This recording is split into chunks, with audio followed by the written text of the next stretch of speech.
করে দেখা, বরং এই যে আমরা একটা অভিজ্ঞতা থেকে গেলাম, এই অভিজ্ঞতাটাকে চেনা এবং এই অভিজ্ঞতা থেকে বাইরে বের হওয়ার আর কোনো প্রক্রিয়া নিয়ে ভাবা, যেটা অতীতে ফেরা নয়। তার মানে দুইটা কাজ, একটা হচ্ছে অতীতে ফেরা নয়, দ্বিতীয় হচ্ছে বর্তমানকে চেনা, তৃতীয় হচ্ছে যে ভবিষ্যৎকে রচনা করা। আর ভবিষ্যৎ রচনাটা করবে কিভাবে? রচনা করবে এইভাবে, আমরা যে গত 500 বছরের একটা উদাহরণ যদি বলি, কলম্বাস একটা মাইলস্টোন ধরতে পারে, মাইলফলক বা মাইলফলক না, এটাকে বলে যে সময়ের চিহ্ন, স্মারক চিহ্ন।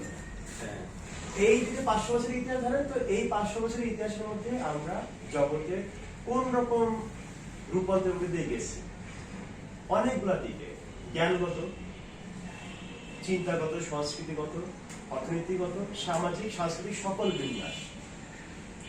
এই বিন্যাসের প্রক্রিয়ার ফলাফলটা কি? আমরা জগতে ভয়াবহ রকম কি বলে যে দুঃশাসন, অন্যায়, অবিচার, গণহত্যা, উপনিবেশিক যেসব গণহত্যাগুলো হয়েছে, গণহত্যা, বর্ণবাদ ইত্যাদি, প্যাট্রিয়ার্কি, ক্যাপিটালিজম, এবং তার প্রকাশ হিসেবে এই বা তার একটা বিশ্ববিখ্যাত ওয়ার্ল্ড মডার্নিটি।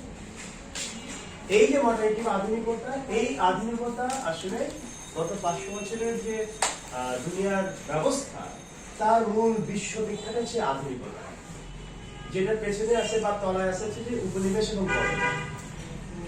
উপনিবেশ বাদ দেন দুনিয়ায় ইতিহাস হয় না।